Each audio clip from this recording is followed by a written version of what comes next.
함께 하나님께서 우리에게 주시는 말씀을 듣도록 하겠습니다. 제목은 종말의 때에 여호와를 경외하라 라는 제목입니다. 제목을 보시면서 오늘은 종말의 때에 여호와를 경외하라는 말씀이구나 라고 생각이 드실 겁니다. 맞습니다. 그렇게 결론이 날 것입니다. 그러나 이 경외하는 것이 무엇인가? 하나님을 경외한다는 것은 무엇인가? 하나님을 경외하는 것이 얼마나 중요한 것인가? 왜 그렇게 성경에서 하나님께서는 나를 경외하라, 경외하라, 심지어는 경외하는 것을 배우라 이렇게 말씀하셨는가? 오늘 살펴보시면서 마음에 큰 은혜가 있게 되기를 바라고 하나님을 더욱더 많이 경외하시면서 살게 되기를 간절히 소망합니다. 성경절을 몇 개 읽도록 하겠습니다. 내가 심판하러 너에게 임할 것이라 선포하십니다. 13절부터 말씀하시기를 여호와가 이르노라 너희가 완악한 말로 나를 대적하고도 이르기를 우리가 무슨 말로 주를 대적하였나이까 하는도다. 이는 너희가 말하기를 하나님을 섬기는 것이 헛되니 만군의 여호와께서 그 명령을 지키며 슬프게 행하는 것이 무엇이 유익하리요. 지금 우리는 교만한 자가 오히려 복되다 하며 악을 행하는 자가 번성하며 하나님을 시험하는 자가 화를 오히려 면한다 하노라. 그래서 그렇게 하나님을 섬기는 것을 헛되다라고 이야기하는 자들에게 심판이 임할 것이다라고 말씀하시면서 뭐라고 말씀하시냐면 그때에 곧 심판이 이를 때에 때가 찬 그때에 여호와를 경외하는 자들이 피차에 말하되 서로 이렇게 얘기하는 것입니다. 여호와께서 그것을 분명히 들으시고 여호와를 경외하는 자와 그 이름을 존중히 여기는 자를 위하여 여호와 앞에 있는 기념책에 기록하셨느니라. 만군의 여호와가 이르노라 나는 내가 정한 날에 그들을 나의 특별한 소유로 삼을 것이요 또 사람이 자기를 섬기는 아들을 아낌같이 내가 그들을 아끼리니 그때에 너희가 돌아와서 의인과 악인을 분별하고 어떤 사람과 어떤 사람을 분별한다고요? 하나님을 섬기는 자와 섬기지 아니하는 자, 다르게 얘기하면 경외하는 자들과 경외하지 아니하는 자들을 분별할 것이라고 말씀하십니다. 그것을 분별하는 것이 마지막 심판이 될 것입니다. 세상의 모든 것을 누렸던 솔로몬 왕이 전도서를 기록하고 모든 그 세상의 것들은 다 헛되고 오직 여호와의 것만 영원하다라는 것을 깨달은 것을 이 전도서에 기록해 놓으면서 마무리를 이렇게 짓습니다. 일의 결국을 다 들었으니 하나님을 경외하고 그 명령을 지킬지어다. 인생에 있어서 이거밖에 중요한 것이 없구나라는 것을 그가 깨달은 것입니다. 그러고 말하기를 이것이 사람의 본분이니라.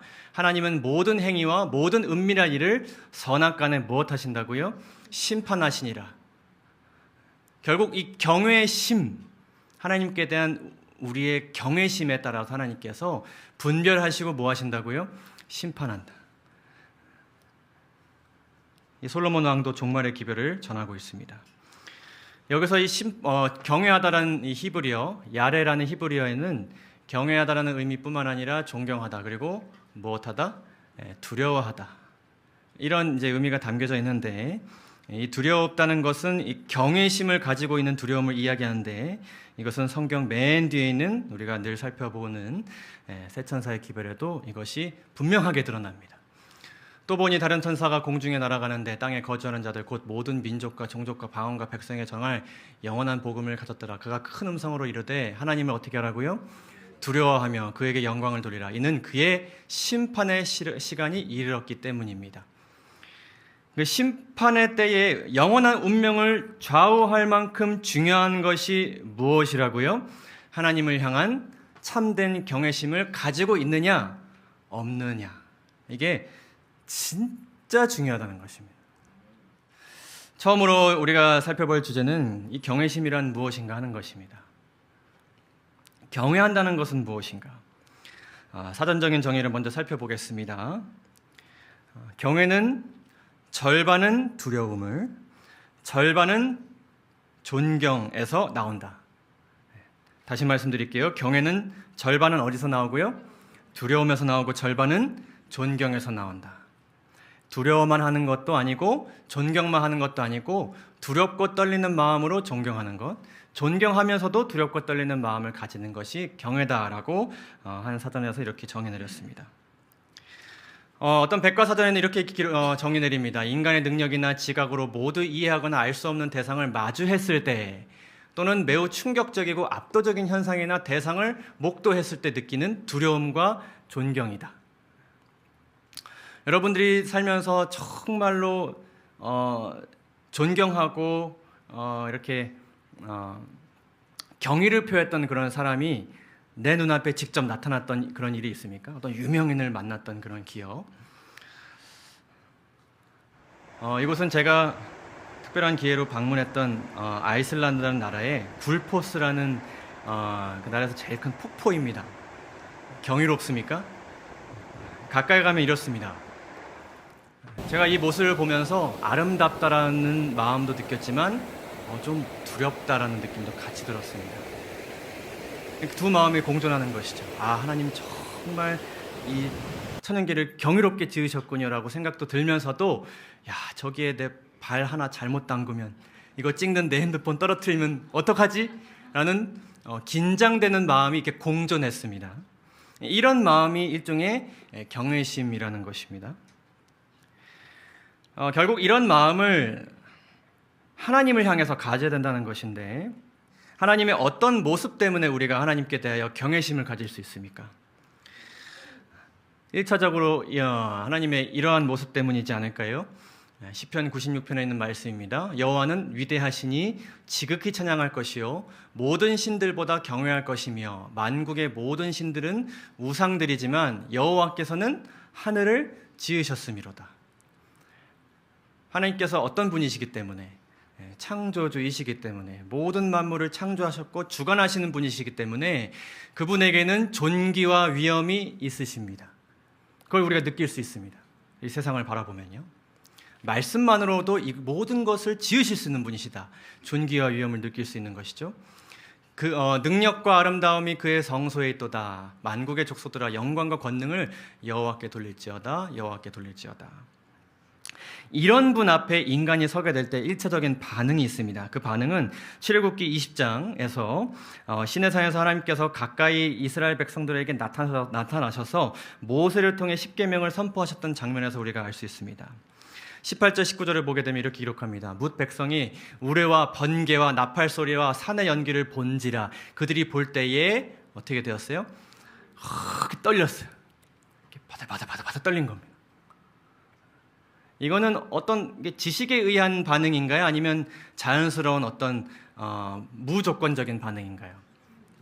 그냥 그 광경을 보면 누구든지 이렇게 긴장되고 떨리는 것입니다. 그래서 어떻게 했어요? 가까이 가지 못하고 어떻게 했어요? 멀리 섰어요. 그래서 모세에게 이렇게 이야기합니다. 당신이 우리에게 말씀하소서. 모세, 당신이 말씀하소서 우리가 들으리이다. 하나님이 우리에게 말씀하시지 말게 하소서. 우리가 죽을까 하나이다. 너무 무서운데 말씀까지 하시면 진짜 죽을 것 같은 거예요. 이것은 굉장히 자연스러운 반응입니다. 창조주이신 하나님께서 피조물인 인간에게 가까이 다가오시면 우리는 이 온 우주의 통치자 앞에 저절로 무릎이 그냥 꿇어지게 되는 것이죠.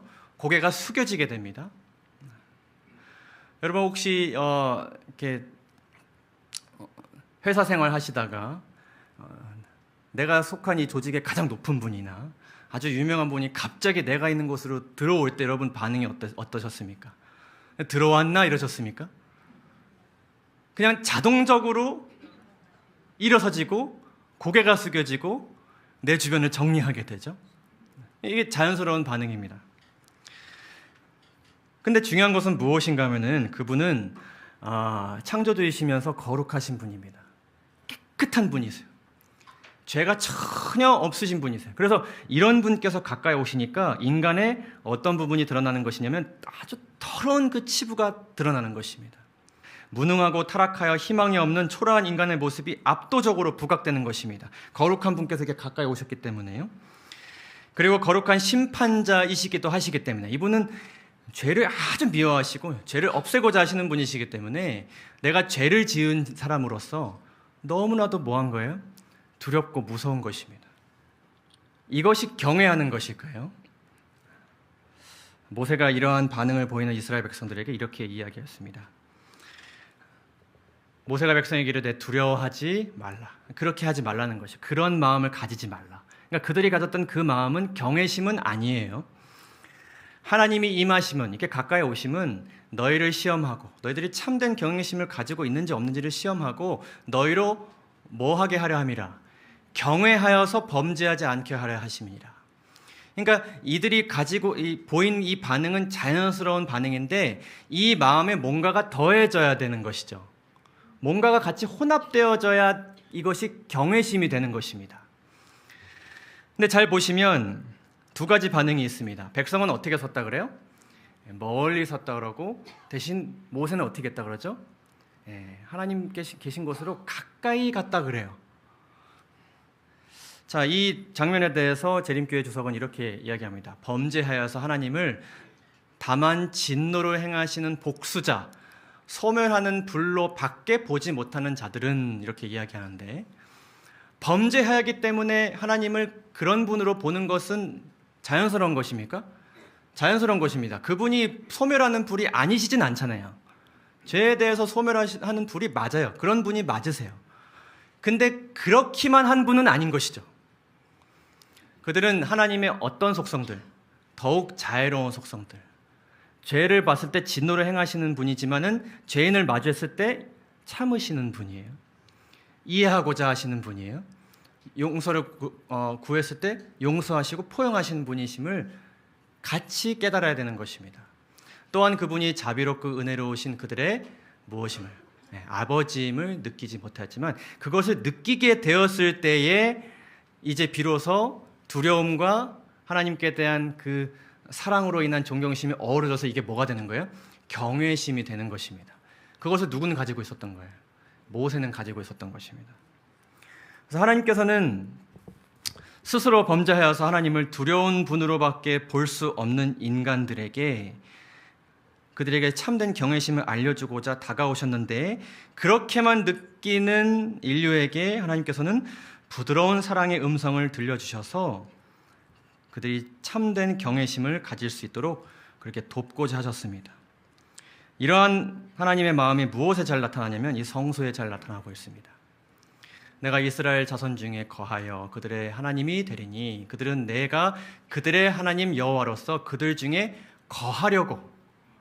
그러니까 거하시게 되면 이들은 1차적으로 공포를 느끼게 되겠지만 하나님께서 괜찮아, 두려워하지 마, 나한테 가까이 오게 해줄게, 가까이 오게 하기 위해서 내가 가까이 오지 못하게 하는 죄를 제거할 수 있는 장치를 너에게 줄게, 그걸 통해서 가까이 오도록 해줄게, 이렇게 말씀하고자 하신 것이죠.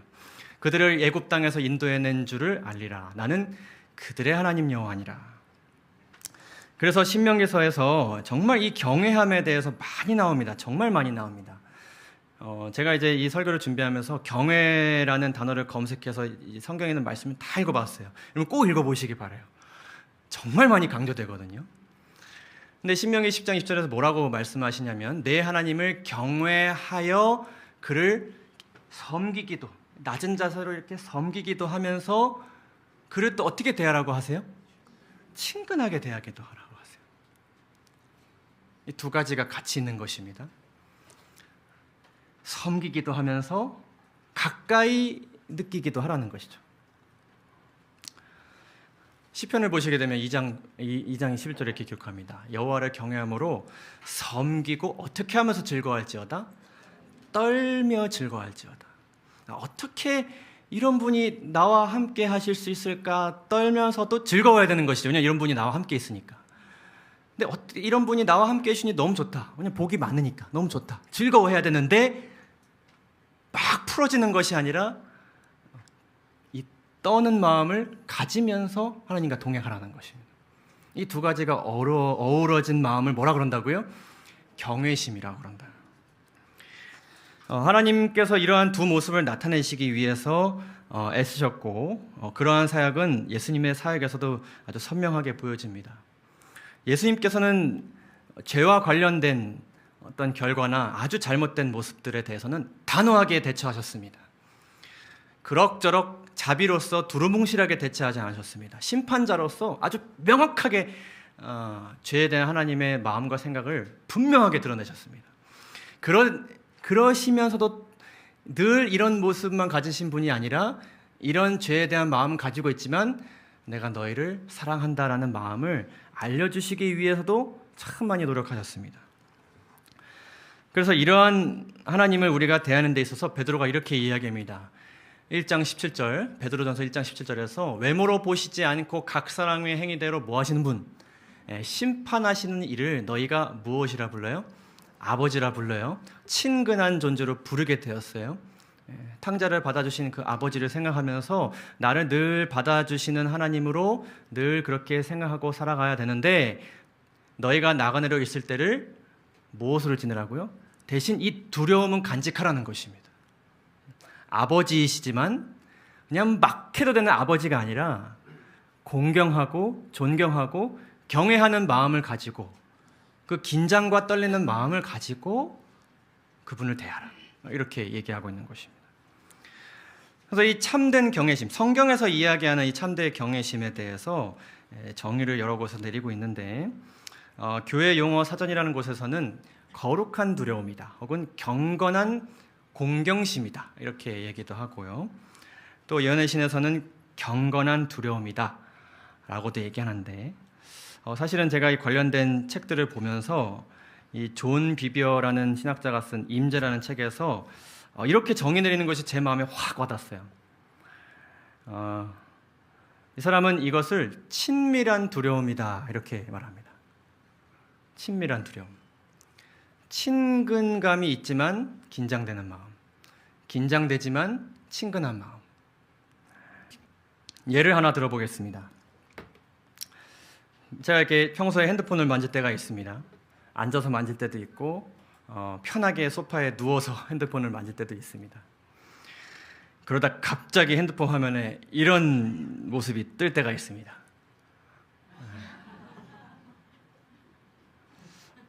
제가 이제 살아오면서 정말 동경하고 공경하고 존경했던 목사님들이 계세요. 우리 김대성 목사님뿐만 아니라 정말 이렇게 큰 단상, 어디 책 속에 이렇게 재림교회 내 뉴스나 이런 소식들에서만 보던, 그러니까 저랑은 저같이 이렇게 미개한 인간과 대화를 나눌 일이 전혀 없으실 것만 같은 그런 목사님들이 계세요. 남대근 목사님, 김기곤 목사님 이런 분들이시죠. 총장님을 역임하셨고 뭐 연합회장 역임하시고 이런 분들. 근데 제가 이제 진리의 불교에 있다 보니까 그분들과 이제 자주 통화하는 일이 있게 되었어요. 그래서 제가 이제 제 목회 동기들과 이제 같이 식사를 하다가 이제 핸드폰에 뭐 김대성 목사님 이렇게 이름이 뜨잖아요. 그러면 제 동기가 이렇게 합니다. 어이구, 나가서 전화 받으세요 이렇게 합니다. 제가 그렇게 존경하는 목사님들의 전화를 한 번도 누워서 받아본 적이 없습니다. 누워서 받을 수가 없습니다. 어느새 저는 비록 옷은 갈아입지 않았을지라도 최대한 서서 고개를 숙이고 최대한 공손하게 목사님 안녕하세요, 어떤 일이실까요? 이렇게 제가 받습니다. 제가 이게 뭐 이렇게 의도하는 것이 아니에요. 왜냐하면 목사님들께서는 제가 어떻게 전화를 받는지 모르십니다. 제가 누워 받든 앉아서 받든. 근데 제 마음 가운데 어떤 그런 경외심이 발동하는 것이죠. 전화를 주셔서 반가운 마음도 있지만 긴장되는 마음도 있고요. 또 전화 주셔서 또 긴장되지만 또 이렇게 전화 주신 것에 대한 감사함도 있고요. 안부도 물어봐 주시고 하시니까요. 그렇기 때문에 제가 두렵고 떨리는 마음으로 전화를 드립니다. 예를 들면 제가 질문이 있을 때, 궁금한 것이 있을 때, 풀리지 않는 문제가 있을 때 제가 남대근 목사님이나 김대성 목사님께 전화를 드립니다. 이런 관계를 이야기하는 것이지 않을까. 이 친밀한 두려움이라는 것이요. 근데 중요한 것은 무엇인가 하면 이러한 경외심을 갖는 것이 왜 그렇게 중요하냐는 것입니다. 그러니까 마땅히 그래야 되기 때문에 중요하기도 하지만 여기에는 굉장히 중요한 이유가 들어 있습니다. 왜 그렇게 경외하라고 하시는 것일까? 그분은 친밀하시면서도 두려운 분, 또한 두려운 분이시면서도 친밀하신 분이라는 분을 인식하는 것이 왜 그렇게 중요한 것일까? 성경에서는 하나님을 경외하는 자가 누릴 수 있는 복에 대해서 정말 많이 이야기하였습니다. 특별히 신명기 6장 24절에 이렇게 기록합니다. 다른 번역인데요. 우리에게 이 모든 규례를 지키며 여호와 우리의 하나님을 경외하라고 명령하셨으니 우리가 그렇게 하면 그분께서 오늘처럼 언제나 우리를 복되게 하시고 우리를 어떻게 하실 것이라고요? 잘 살게 하실 것이다. 제가 미처 다 겪지 못했지만 이렇게나 많습니다. 잠언 10장 17을 보게 되면 오래 살 것이라고 하셨습니다. 경외하는 자에게 장수를 허락하신다고 하셨어요. 기도 응답을 받을 것이고 천국의 큰 상급을 받게 될 것이다. 믿음의 위인들을 직접 만나게 될 것이다. 환난에서 건짐을 받게 될 것이다. 존귀한 존재가 될 것이다. 자손이 형통하게 될 것이다. 내 마음의 영혼이 평안하게 될 것이다. 하나님께서 내 이름을 기억하실 것이다. 이 중에서 여러분 안 원하시는 거 있으신가요? 다 원하시죠. 근데 뭐 해야 누릴 수 있어요? 하나님을 경외해야만 누릴 수 있어요. 자, 그런데 하나님께서 이러한 복들을 약속하시면서 경외하라고 말씀을 하시는데 우리로 하여금 하나님을 경외하게 만들기 위해서 하나님께서 여러 말씀들을 우리에게 주세요. 자, 잠언 1장 7절에 이렇게 기록하죠. 여호와를 경외하는 것이 지식의 근본이거늘 미련한 자는 지혜와 훈계를 멸시하느니라. 자, 우리로 하여금 그분을 경외하게 해서 이 복을 누리게 하고자 하시는데 그렇게 하시기 위해서 여러 말씀들을 주시는데 그 말씀들 속에는 뭐가 포함되어 있냐면 지혜도 포함되어 있고 뭐가 포함되어 있어요? 훈계도 포함되어 있어요. 그냥 됐고 너 잘못했고 이렇게 해 라는 훈계이자 잔소리도 포함되어 있어요. 자, 목사 복음교육자에게 보내는 권면을 보게 되면 이렇게 기록합니다. 만일 인간이 의무를 수행하지 않는 그 어떤 구실을 댄다면, 예를 들면 어떤 핑계를 댄다거나 조금 미루는 이유를 댄다거나 그러면 그 심중에 하나님께 대한 사랑과 무엇이 없기 때문이라고요? 경외심이 없기 때문이다. 반대로 그 마음 가운데 하나님께 대한 사랑과 경외심이 있으면 뭐를 대지 않게 되는 거예요. 핑계를 대지 않게 되는 거예요. 그럼 그 말씀이 곧바로 어디로 들어오게 될까요? 어떤 나라는 필터를 거치지 않고 나에게로 들어오게 되는 거예요. 그러니까 경외심을 갖느냐 안 갖느냐에 따라서 이렇게 달라지는 것입니다. 결국에는 뭘 얻지 못하는 거예요? 하나님께서 약속하신 그 복들을 경험하지 못하게 되는 것입니다. 근데 우리 마음 가운데 이 경험심이 없다면, 그 대상에 대한 경외심이 없다면 우리가 어떻게 될 것인가 하는 것입니다. 여러분, 경외심이 전혀 느껴지지 않는 대상으로부터 계속 훈계와 잔소리를 듣는다고 생각해 보세요. 여러분은 부모님을 경외하십니까? 제가 저희 어머니에게 말하는 투와 자세를 여러분들이 보시면 많이 실망하실 것입니다. 마치 제가 뭐 된 건 마냥 오히려 제가 부모님에게 이렇게 하세요라는 말을 진짜 많이 합니다. 근데 반대로 부모님께서 저에게 정말 많은 얘기를 하시거든요. 근데 뭐 하고 싶지 않아요. 뭐 순종은커녕 듣고 싶지가 않을 때가 참 많죠. 계속 나에게 뭘 하셔요? 훈계와 잔소리를 하세요. 근데 결국엔 우리 마음에 뭐가 없기 때문이라고요? 경외심이 결여됐기 때문이라고요.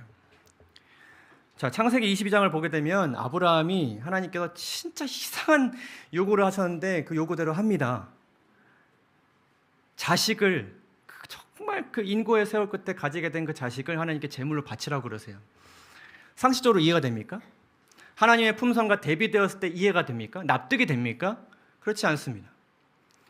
그런데 아브라함이 그냥 이 칼을 아들에게로 이렇게 찍어내리려고 할 때 하나님께서 멈추라고 명령하시면서 그 아이에게 손을 대지 말라고 하시면서 그에게 아무 일도 하지 말라고 하시면서 내가 이제야 너가 하나님을 뭐 하는 줄 아신다고요? 경외하는 줄 아신다. 자, 여러분, 경외심 없이 도저히 상식적이고 이해할 수 없는 하나님의 명령에 우리가 순종할 수 있을까요?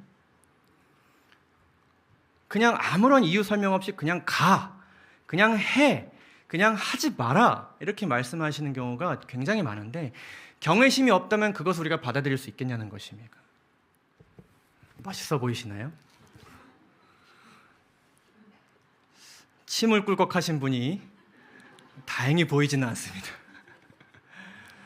레위기 11장에서 돼지는 굽이 갈라져 쪽발이로되 새김질을 못함으로 너희에게 부정하니 너희는 이러한 고기를 먹지 말라, 이렇게 말씀하셨어요. 여러분, 돼지가 부정한 특별한 이유가 있습니까? 많은 사람들이 이것에 대해서 나름 여러 가지 분석과 설명을 합니다. 건강과 관련돼서도 안 좋은 건 사실이고요. 그러나 그 이유를 누가 말씀하신 적이 없어요. 하나님이 말씀하신 적이 없어요. 그냥 뭐 하지 말란 얘기예요. 내가 부정하다고 이것의 정의를 그냥 내렸으니까 그냥 하지 말라는 거예요. 그렇잖아요. 근데 우리는 이것을 이해하기 위해 얼마나 애쓰는가 하는 것입니다. 납득이 될 만한 이유를 찾고자 하는 우리들입니다. 하나님께서 그렇다 하시면 그런 것이고, 좋다 하시면 좋은 것이고, 안 좋다 하시면 안 좋은 것이고, 가라면 가야 되는 것이고, 가지 말라면 가지 말아야 되는 것인데, 우리는 얼마나 자주 그분의 명령에 대해서 우리의 경험과 지식을 바탕으로 분석하고 고민하고, 그리고 또 얼마나 많이 그것에 대해서 토론합니까? 이것을 하는 것이 과연 우리에게 어떤 유익이 될 것인가? 옳은 것인가? 교회가 이렇게 하는 것이 과연 맞는가? 아닌가? 때로는 그것이 무엇으로도 번져요? 논쟁으로도 번집니다. 근데 문제는 뭐예요? 여러분, 경외심. 이건 경외심의 문제예요. 우리가 납득할 수 있느냐 아니냐의 문제가 전혀 아니에요. 우리가 경외심을 가지고 이 말씀을 대하고 있느냐 아니냐의 문제입니다. 경외심을 가지고 있다면 그냥 받아들여지게 될 문제인 것이죠. 영감이글은 이렇게 기록합니다. 성경을 많이 읽지만 유익이 없고 많은 경우에 분명한 손해가 되는 수가 있다. 하나님의 말씀을 경외심과 기도 없이 펼 때 사상과 애정이 하나님께 집중되지 않거나 그분의 뜻과 조화를 이루지 못할 때 마음은 의심으로 흐려지고 바로 성경 연구 자체가 회의론을 강화시킨다. 연구해봤자 무슨 의미가 있는가? 근데 결국 뭐가 없기 때문이에요. 경외심이 없기 때문인데 많이 연구했는데도 뭔가 얻어지는 것이 없으니까 회의적인 생각이 드는 것이죠. 그럴 때 원수가 사상을 사로잡고 옳지 않은 해석을 하도록 시사한다. 해야 한다고 단순하게 말씀하셨는데 안 해도 될 것 같아라고 해석하게도 되는 것입니다. 하나님께 대한 사랑과 경외심이 없으면 비록 그 지성이 아무리 탁월할지라도 어떻게 실패할 거라고요? 반드시 실패할 거라고요. 여러분, 이 말씀을 꼭 기억하게 되시기를 간절히 바랍니다. 문제는 뭐라고요? 경외심이에요. 제가 이 말씀을 살펴보면서 이 경외심이라는 것은 이 우리 신앙생활에 있어서 정말 절대적인 어떤 중요한 기능을 하고 있구나라는 것을 하나님께서 깨닫게 해주셨습니다. 하나님의 품성 두 가지 대표적인 면이 있습니다. 어떤 하나님? 한쪽엔 공의의 하나님, 그리고 사랑의 하나님. 같은 하나님이시죠. 제가 이것을 이렇게 같이 넣어야 되지만 이 그림을 표현하기 때문에 좀 거리를 뒀습니다. 같은 분이시죠. 근데 우리가 이제 죄된 본성을 가지고 있기 때문에 우리의 이기적인 목적에 의해서, 우리의 죄된 이 지성에 의해서 한쪽으로 이제 치우칠 때가 있어요. 죄송합니다. 치우칠 때가 있어요. 특별히 이 공의의 하나님에 대해서 우리가 좀 많이 듣고 이에 대한 이해가 조금 많이 있게 될 때에, 그리고 이러한 하나님에 대해서만 관심이 더 많이 있게 쏠리게 될 때에 우리가 무엇을 오해할 수 있습니까? 하나님의 품성을 오해할 수 있습니다. 하나님의 어떤 품성이요? 특별히 사랑과 자비를 우리가 간과할 수 있습니다. 그리고 하나님을 어떻게 하고 싶어져요? 이스라엘 백성들처럼 멀리, 가까이 하기에 두려운 존재. 내가 멀리서 잘하면 다가오시겠지, 이렇게 오해할 수 있게 됩니다. 그러면서 하나님을 두려운 존재로 인식해야 되는 건 맞는데 너무 지나치게 두려운 존재로 인식하게 되는 것입니다. 당연히 이 관계가 어떻게 될까요? 계속 적당한 거리를 유지한 채 신앙생활에 오가게 될 가능성이 높습니다. 계속 하나님은 다가오시는데 나는 계속 멀리 가는 거예요. 부담스러우니까 더 다가오지 말라는 거예요. 자, 반대로 사랑의 하나님. 또 우리가 이렇게 또 바뀔 때가 있습니다. 주로 내가 힘들 때, 여러 고난과 실수, 잘못이 많았을 때 사랑의 하나님으로 인해 우리가 많은 위로와 확신을 얻게 됩니다. 너무 우리가 또 이쪽에 치우치게 되면 어떻게 될까요? 하나님의 거룩함과 정의가 퇴색될 수 있습니다. 하나님께서는 정의를 실현하시는 분이신데 뭐 그렇게 되면 좋고 아니면 말고라고 생각하게 될 수 있습니다. 그렇다 그러면 뭐에 대해서 관대해질 수 있습니까? 이 죄의 심각성에 대해서 관대해질 수 있습니다. 이 죄 때문에 예수 하나님께서 이 땅에 오셔서 목숨을 바치신 정말 엄중한 문제인데 그냥 뭐 그럴 수 있는 문제로 생각되는 것이죠. 그러면 결국 내가 회개하고 순종해야 되는 것에 대한 필요성이 축소되기 때문에 회개하고 순종하는 것이 자꾸 어떻게 되면 뒤로 미뤄지게 됩니다. 계속 위로만 받고 싶은 거죠. 그래서 하나님을 친근한 존재로 인식해야 되는데 너무 친근한 존재로 인식하는 것입니다. 하나님을 마치 옆집에 사는 좋은 이웃처럼 생각하는 것입니다. 때가 되면 좀 멀리 했다가 가까이 있으면 좋았다가 명절 때만 만나는 우리 부모님 같은 고향과 같은 그런 느낌처럼 하나님을 생각하게 되는 것이죠. 자, 그런데 이러한 우리가 늘 이렇게 치우치는 가운데 하나님을 향한 경외심을 계속 우리가 하나님을 통해서 개발시키고 발전시키고 가지게 된다 그러면 얘가 뭐 하게 될 수 있을까요? 이 신앙이 치우쳤던 신앙이 어떻게 될 수 있을까요? 균형을 맞출 수 있는 거예요. 균형을 맞추는 말씀. 이 말씀이 때로는 부드러운 음성으로 주실 때도 있지만 잔소리로 주실 때도 있고 훈계로 주실 때도 있고 아주 엄한 음성으로 주실 때도 있고 그 음성에 느껴지는 아주 힘든 고난과 시험을 통해서 말씀을 주실 수 있는데 경외심이 있으면 그 말씀하신 그것을 그대로 우리가 받아들일 수 있는 믿음 가운데 있기 때문에 이게 뭐가 맞춰지는 거예요? 균형이 맞춰지는 것입니다.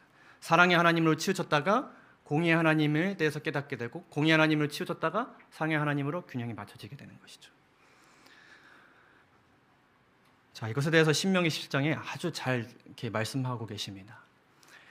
이제 이스라엘 백성들에게 지도자를 뽑게 될 때에 이렇게 하라고 말씀하셨는데 그가 왕위에 오르거든 이 율법서 하나님의 말씀의 등사본을 레위 사람 제사장 앞에서 책에 기록하여 평생에 자기 옆에 두면서 그의 하나님 여호와 경외하기를 계속 배우게 하라고 했습니다. 배우다 보면 어떻게 되는 것인가? 이 율법의 모든 말과 이 규례를 지켜 행할 것이다. 그리하면 그의 마음이 그의 형제 위에 교만하지 아니하고 이 명령에서 떠나서 어떻게 되지 않을 거라고요? 좌로나 우로나 치우치지 않게 될 것이다. 이스라엘 중에서 그와 그의 자손이 왕위에 있는 날에 장구하리라. 그러니까 치우치지 않고 균형을 이 경외심이 맞춰주니까 결국에는 아까 하나님께서 말씀하신 그 복을 경험하게 되는 것이 자연스러운 순서인 것이죠. 그렇죠? 그러니까 좌우로 우리가 계속 치우치는 데 있어서 이것이 균형을 맞춰준다. 그래서 이것은 마치 뭐와 같냐면 이 자전거의 보조 바퀴 같습니다. 처음 자전거 배우실 때 기억나실까요? 우리 준환이 이 보조 바퀴 하고 자전거 혹시 배웠나요? 예. 처음에 자전거를 타지 못하면 그래서 이게 어떻게 됩니까? 휘청휘청합니다. 앞으로 전진하고 속도를 내야 이 자전거가 균형을 맞춰지는데 이게 두려움이 있다 보니까 계속 이게 어떻게 돼요? 핸들이 꺾이고 넘어지게 됩니다. 그래서 이 안전을 보장하기 위해서 부모님이 뭘 채워주죠? 이 보조 바퀴를 채워줍니다. 한쪽으로 치우치지 않도록 균형을 잡아주는 것이죠. 우리는 늘 선줄로 생각할 때 뭐 할 수 있습니까? 넘어질 수 있습니다. 우리가 제일 조심해야 되는 때가 언제냐면 균형이 맞을 때입니다. 그때 치우칠 수 있어요. 우리가 다 그렇습니다. 여러분들이 교회를 얼마나 오래 다니셨든 연세가 드셨든 경험이 쌓이셨든 얼마나 순수한 믿음을 가지고 계시든 상관이 없는 것이죠. 우리는 다 서 있다고 생각할 때 넘어질 수 있는 그런 존재들입니다. 근데 우리가 하나님께 대한 경외심을 유지하고 발전시키는 것, 그것이 어떤 신앙생활을 하는 유일한 길이에요? 균형진 신앙생활을 하는 유일한 길입니다. 좀 더 정확하게 이야기하면 균형을 맞추는 신앙생활을 할 수 있는 것이죠. 잠언 14장 27절에서 여호와를 경외하는 것은 생명의 셈이에요. 그래서 이 경외심을 통해 우리가 균형이 맞춰지기 때문에 우리는 어디서 벗어날 수 있게 되는 것입니까? 사망의 그물에서 벗어날 수 있게 되는 것입니다. 왜냐하면 하나님의 그 훈계가, 그 잔소리가, 그 엄한 말씀이, 때로는 부드러운 음성이 그대로 우리 마음 가운데 들어오기 때문에 하지 말라 하시니 하지 말아야겠구나. 가지 말라 하시니 가지 말아야겠구나. 믿으라 하시니 믿어야겠구나. 기대하라 하시니 기대해야 되는구나. 그럼 결국에는 죄가 만드는 의심, 염려, 근심, 아닐 수 있어, 안 그렇게 될 거야, 이런 것들로부터 벗어날 수 있게 되는 것입니다. 여러분, 이것을 잘 보시고 한번 생각해 보시면 좋겠습니다. 내 마음은 하나님의 말씀에 어떻게 반응하는 편인가? 1부터 10까지 한번 나눠봤습니다. 1번은 별다른 반응이 없다. 뭐 듣든 누가 얘기하든지 간에 그냥 아무 반응이 없다. 4번은 개인적인 판단이 앞선다. 궁극적으로 받아들이긴 하는데 좀 내 생각이 앞선다. 이거 할 필요 없을 것 같은데, 별로 의미 없을 것 같은데, 효과가 없을 것 같은데, 이런 생각이 앞선다. 6번, 그때그때 다르다. 이럴 때도 있고 저럴 때도 있다. 웬만하면 긍정적인 쪽으로 기울어진다. 조금 시간은 건지면 웬만하면 받아들인 쪽으로 기울어진다. 아니면 큰 고민 없이 네, 예, 바로 우리가 반응하듯이 기쁨으로 즉각적으로 반응된다. 한번 생각해 보세요. 근데 하나님의 말씀에도 여러 가지가 있습니다. 이렇게 다양한 것들이 있어요. 믿음과 영성, 매일 기도해야 되고 말씀 봐야 된다는 말씀들, 경배 드려야 된다는 말씀들, 겸손해야 된다는 예배, 이런 말씀들, 선교와 감화, 빛이 돼야 된다는 말씀들, 도덕과 규범, 선행과 봉사, 생활과 건강, 생활 습관과 음식에 대한 것들, 교회와 직분, 인간관계, 용서해라, 서로 사랑하라, 포용하라, 이런 것들. 아마 여기 계신 저를 비롯한 모두가 이 말씀의 여러 가지 종류별로 어떤 것은 10을 반응하는 것이 있고 어떤 것은 1을 반응하는 것이 있을 것입니다. 저 같은 경우에는 생활과 건강 쪽에서 조금 점수가 낮은 것 같습니다. 인간관계에 대해서도 점수가 좀 낮은 것 같아요. 부담이 있어요. 그냥 이렇게 하라고 하시는데 도저히 이거를 할 용기도 없고 이렇게 할 수 있는 마음도 지금은 없고, 과연 이렇게 하면 이 관계가 회복될까, 이런 마음이 있는 것이죠. 여러분들도 그런 마음이 있는 것입니다. 그때 우리가 해야 되는 것은 무엇인가 하면은, 이렇게 해야 되느냐 저렇게 해야 되느냐에 대한 말씀도 알지만 결국엔 궁극적으로 어떤 레벨을 높이는 게 중요해요. 내 마음에, 이 말씀에 대한 내 마음속에 있는 경외심의 수준을 높이는 것이 중요한 것입니다. 그래야만 우리가 균형이 맞춰질 수 있고, 그래야만 하나님께서 우리에게 주시는 복을 얻을 수 있고, 심판 때에 섬기는 자로 분별될 수 있다는 것입니다. 그렇기 때문에 마지막 시대에 하나님께서 끊임없이 우리에게 뭐 하라고 명령하시는 거예요? 경외하라, 경외하라, 경외하라. 사랑하는 성도 여러분, 하나님께서는 여러분들의 그 경외심을 불쌍히 여겨주심에 감사하시기 바랍니다. 그리고 그 불쌍히 여기는 그 마음 가운데 하나님께서 우리에게 이런 음성을 들려주십니다. 내가 경외심을 알려줄게. 나에게로 와 배우라 말씀하십니다. 우리 모두 하나님께로부터 경외하는 법을, 하나님을 경외하는 법을, 또한 사람을 경외하는 법을 배우시게 되시기를 간절히 소망합니다. 마지막으로 이 경외심을 가지기 위해 우리가 어떻게 해야 되는가? 일단 이 말씀 속에서, 특별히 이 신명기서에서 모세는 이 경외심을 지속적으로 배우는 것에 대한 필요성을 굉장히 많이 강조했습니다. 하나님께서 너희 자녀들을 경외하게 가르칠 것이다, 이런 말씀도 있고요. 우리가 아까 살펴본 말씀인데, 계속 하나님의 말씀을 평생에 옆에 두어서 하나님 여호와를 경외하기를 계속 뭐라고 하세요? 배우라고 하세요. 어떤 기간 동안? 평생의 기간 동안 계속. 평생 해야 된다는 것을 우리가 기억하면서 영감의 글을 우리가 함께 읽어보면 좋겠습니다. 여기 아주 중요한 말씀이 나옵니다. 하나님께 대한 참된 경외심은 첫째, 하나님의 무한한 위대하심을 깨달아야 합니다.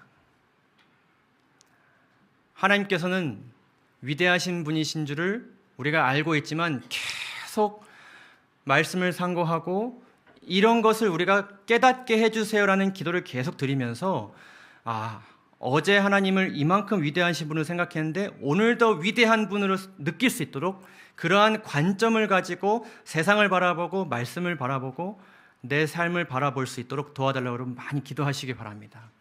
그래서 어제보다 오늘 더 하나님의 위대하심을 크게 느끼게 하면 우리 안에 참된 경외심이 계속 생길 수 있습니다. 두 번째로는 무엇을 인식해야 된다고요? 하나님의 무엇을요? 임재하심을 인식함으로 생겨난다. 자, 하나님께서는 여기 계셔요, 안 계세요? 계셔요. 때로는 그것이 친근하다 느껴질 수도 있고 때로는 그것이 아주 불편하게 느껴질 수도 있어요. 우리가 은밀한 죄를 저지를 때 그곳에도 하나님께서 계실까요? 분명하게 계십니다. 그런데 우리는 때로는 그 불편함이 잘못되었다고 생각해서 그 불편함을 주시는 분에 대한 원망을 가질 때가 있는데 사실 그 불편함은 어쩌면 하나님께서 우리에게 주시는 겁니다. 가지라는 거예요. 그게 하나님께서 우리에게 주시는 훈계예요. 그 불편함을 가지고 죄를 행하라는 것입니다. 그러니까 그것조차도 누구의 임재하심이에요? 하나님의 임재하심이에요. 그러니까 부정적인 생활의 면, 삶의 면, 긍정적인 면 다 누구의 임재하심으로 인식해야 돼요? 하나님의 임재하심으로 인식해야 됩니다. 세상을 바라볼 때도 마찬가지고 내 삶을 바라볼 때도 마찬가지고 타인을 바라볼 때도 마찬가지입니다. 각 사람은 보이지 않는 하나님께서 그곳에 임재하고 계심을 마음 속 깊이 인식하여야 한다. 기도하는 시간과 장소는 하나님께서 그곳에 임하여 계심으로 그곳은 거룩하다. 이것을 인식하지 않는 곳은 거룩하지 않는 것이고 인식하는 곳은 그곳을 하나님께서 거룩하게 해주신 것입니다. 왜냐하면 그 가운데서 경외심을 하나님께서 만들어주셔서 하나님의 말씀 말고는 들어가지 않게 이끄실 것이기 때문에 그곳이 거룩하게 된다는 것이죠. 우리가 그걸 계속 인식해야 된다는 것입니다. 그리고 중요한 건 뭐라고요? 무엇이 경건하면? 태도가 경건하면 경외심이 더욱 깊어진다. 아까 제가 이렇게 그 전화에 대한 예화를 들은 것처럼 하나님의 말씀이 나에게 들어왔을 때 내가 어떻게 반응되어지는지를 여러분 자주 살펴보시길 바랍니다. 네. 제가 무엇을 하면 될까요? 그렇게 말씀하시니 저는 그렇게 하지 않는 것이 생각되었지만 그렇게 말씀하시니 일단 우선적으로 하나님의 말씀이 옳다고 제가 여기겠습니다. 이런 마음이 나에게 있는지를 살펴보시길 바랍니다. 그런 경건한 태도를 우리가 가지게 될 때에 경외심은 더욱 어떻게 될 것이라고요? 그 생겨난 경외심이 매일매일 깊어질 것이다.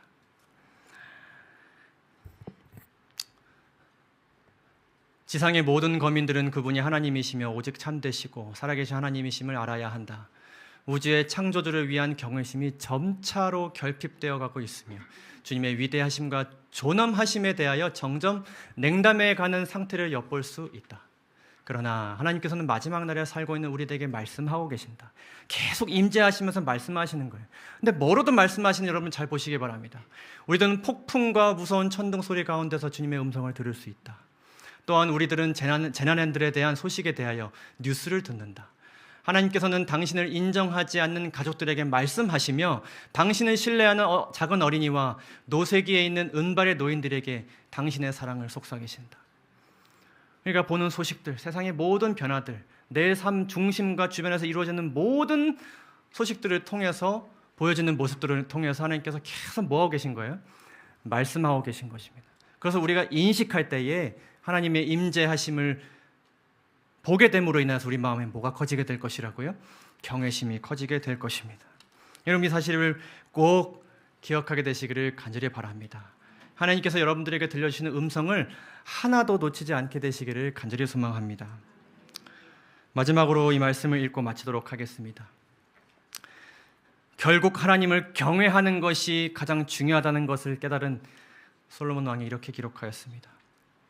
범사에 기한이 있고 천하 만사가 다 때가 있나니 날 때가 있고 죽을 때가 있으며 심을 때가 있고 심은 것을 뽑을 때가 있으며 죽일 때가 있고 치료할 때가 있으며 헐 때가 있고 새로울 때가 있으며 울 때가 있고 웃을 때가 있으며 슬퍼할 때가 있고 춤출 때가 있으며 돌을 던져 버릴 때가 있고 돌을 거둘 때가 있으며 안을 때가 있고 않는 일을 멀리할 때가 있으며 찾을 때가 있고 잃을 때가 있으며 지킬 때가 있고 버릴 때가 있으며 찢을 때가 있고 꿰맬 때가 있으며 잠잠할 때가 있고 말할 때가 있으며 사랑할 때가 있고 미워할 때가 있으며 전쟁할 때가 있고 평화할 때가 있느니라.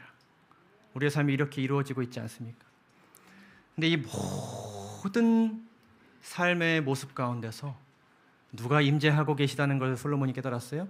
하나님께서 임재하고 계시다는 것을 깨닫게 되었어요. 그래서 그가 이렇게 이야기합니다. 하나님께서 행하시는 모든 것은 영원히 있을 것이고 그 위에 더할 수도 없고 그것에 덜할 수도 없나니 하나님이 이같이 행하심은, 때론 이런 일도 있고 저런 일도 우리에게 허락하시는 것은 사람들이 그의 앞에서 경외하게 하려 하심인 줄을 내가 알았도다. 여러분 삶 가운데 임재하시는 하나님을 매일 만나게 되시기를 간절히 소망합니다. 그분께 대한 경외심이 커짐으로 인하여서 하나님의 말씀이 여러분들의 삶을 완전히 지배케 되도록 우리의 마음을 여시게 되기를 간절히 소망합니다. 그러한 우리 모두가 되기를 간절히 소망하면서 오늘 말씀을 마치도록 하겠습니다. 감사합니다. 하늘에 계신 우리 아버지 하나님, 연약한 우리에게 말씀으로 다가와 주심에 감사드립니다. 오늘 들은 말씀을 기억하면서 주님, 우리의 더럽고 추악한 모습을 하나님께서 긍휼로 바라봐 주심에 감사드립니다. 두렵고 긴장되고 창피하고 떨리는 마음이 있지만 주님께 가까이 나아가고 싶습니다. 주님, 우리를 받아주시고 하나님을 경외할 수 있는 방법과 경외심을 우리에게 허락하여 주시옵소서. 예수 그리스도 이름으로 간절히 기도드립니다.